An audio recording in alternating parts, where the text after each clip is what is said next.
What's going on, everybody? Joy. So I appreciate your time this morning, and just to piggyback off what he was saying, there's a short window of time, and I actually was speaking with Edouard about this when he came, because we got him to hitch a ride with us, taking him from here to the hotel, and it's crazy, man. 10 minutes with the right person could like change something in your mind for sure. And he said, you know how there's a short window of time to compound the interest in your investment account, where there's a short window of time that you have to pour into the recruiting fund, the licensing fund, however you want to look at it. If you don't take advantage of that time, you're gonna wake up and you're gonna be 10 years older, and you're gonna have 10 times less energy. And that was the focal point of our conversation, is that recruiting, and this is one of our characteristics, is energy. Like, it's a transfer of energy, right? Insurance is a transfer of risk. Yes. Well, recruiting is a transfer of energy and belief, right? So if you don't take advantage of the time that you have, the energy that you have right now, you will wake up and have less energy and less belief. You have to capitalize right now. So I titled this training The DNA of a Double-Digit Recruiter, because I can't remember the last time I did not double-digit recruit. I can't remember. And I really thank Samir for inundating me with the mindset of someone that wants to build a business, right? A systems-driven business, not just me going out and producing myself, right?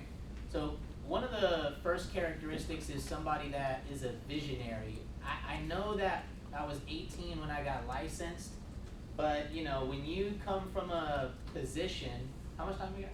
Just so I know? Okay. When we come from a position, if you've ever experienced what you don't want, right?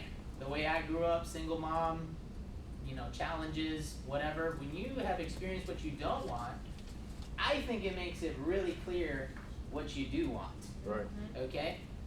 You have to have a vision on where you want to go and what it looks like moving forward. Because when you're interviewing folks and you're out there recruiting, your transfer of belief comes from the vision in your mind, right? Do you want 100 licensed agents? Do you want a mid-sized team, 50 licensed agents that, you know, you can kind of corral everybody and, you know, at a moment's notice, it's really simple to manage? Do you want a mega hierarchy like Miguel Illich, right? Where you got 3, 4, 5,000 licensed agents? Can you verbalize that and, you know, with good articulation to that new recruit? I mean, your ability to paint that picture and be a visionary is the start, it's the foundation of double-digit recruiting. The second thing is being money motivated, okay? People shy away from talking about money with new recruits, and I don't know why, okay? In this business, you make money from providing a service that improves someone else's life, right, Sheila? I mean, if they sit down with us, they leave in a better position than they came in. So there's that. But the other thing is, just like that scenario 10, 15 years later where somebody's experiencing health problems and they could have taken advantage, I read a book once, I recommend it to everybody. It's called The 10X Rule by Grant Cardone. And there's like a whole section or maybe a chapter on not if, but when you know what hits the fan. Something is going to happen. I think about this every day. Something is going to happen in your life, whether it's to your health or your parents' health, or your wife or your husband's health, or hurricane or something, where the positioning that you have in your life is going to be determined by how much money you have, right? The ability to bless other people's lives is going to be determined by how much money you have. So if you're not money motivated right now, okay, by how much you have saved, how much you have invested, right? How much is experiencing the compound effect in the market, if that doesn't motivate you, again, 10 years will go by and you will have built nothing, you will bless nobody. Being money motivated is a key point to double-digit recruiting. Work ethic is the third one, okay?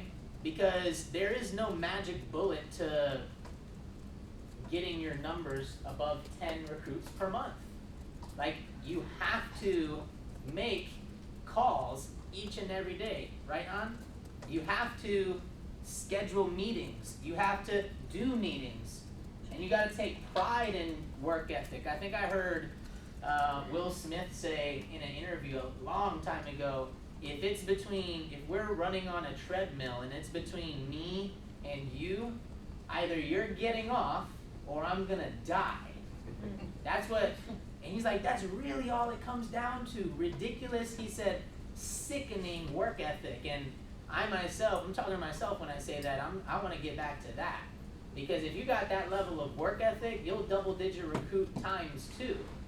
Like, I really believe one person, because I've done it before, can go out and recruit 20 people in 1 month alone.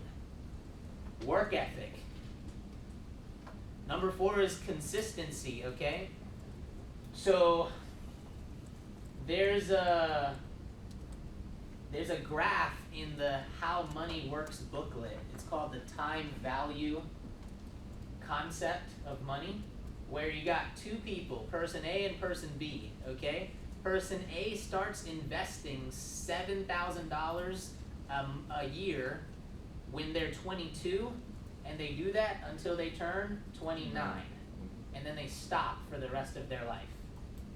They only invested for 6-7 years, and person B waits to invest until they turn 30 years old. But that person invests $7,000 a year all the way till they turn 67 years old. That's 37 years of investing the same amount of money versus 6-7 years of investing the same amount of money. One starts at 30, the other starts at 22. Who ends up with more money? The one who started earlier, right.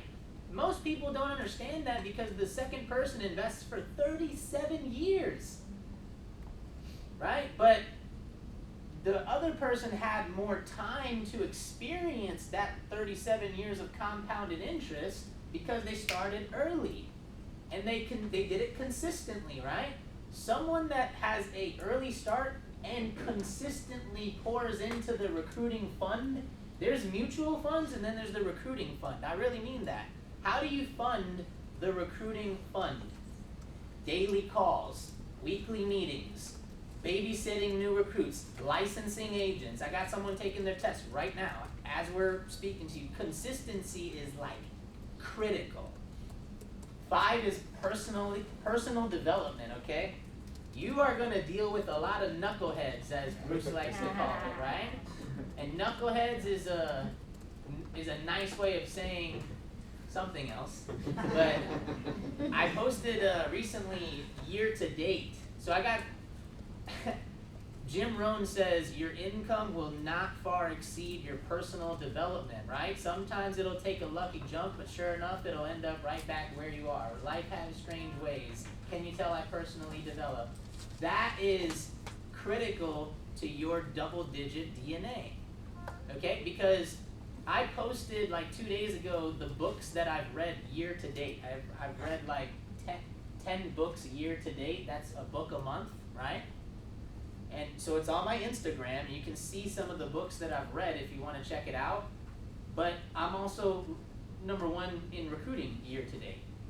I really do see a correlation between personal development and the numbers that you reach with recruiting, right? That's audios, that's books, that's seminars. #6 is teaching, okay? Be a teacher, have a teacher's spirit.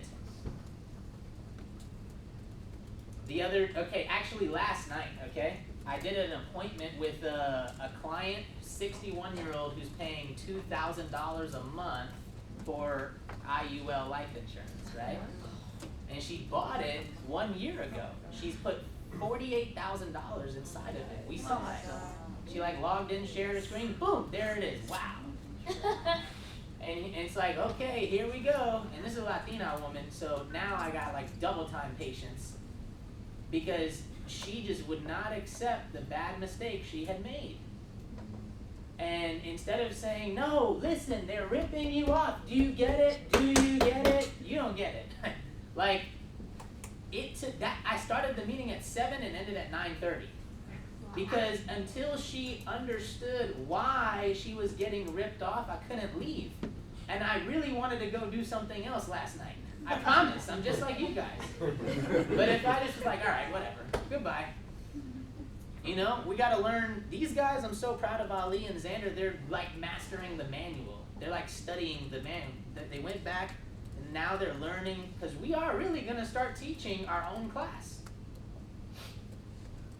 If you, look, Samir taught me something. If you learn it, you'll get rich. If you teach it, you'll get wealthy. Number 7 is relationship builders. Okay, that's huge. That's huge for me, because I did not come in here wanting to build a lot of relationships with people. I came for income. I stayed for impact, right? Building relationships with others is the only way that you get anything done, right? Get them to take your phone call. Get them to show up to trainings, to big events, to introduce you to their family, right? If you expect someone to schedule an appointment with their loved ones and you have not made them laugh, you know what I mean? Like, that's so, I just thought of it, that's so small, but it's so big. You know, do you share a laugh with your recruit? Or are you just like, business, business, business, right? Do you know their fears and drawbacks on what's stopping them from setting an appointment or inviting someone to the op?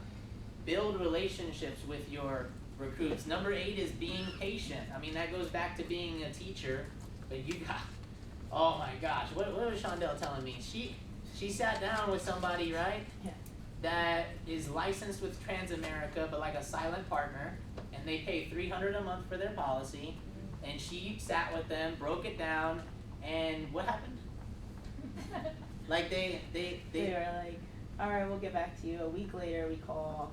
They were like, I'm still thinking about it. I'm like, you're what? What are you thinking about? Right, you're what? I sat down with you. Wow. You're paying $300 a month. You keep the policy. It blows up like pow in your face. You lost everything, insurance and investments. You gotta think about that.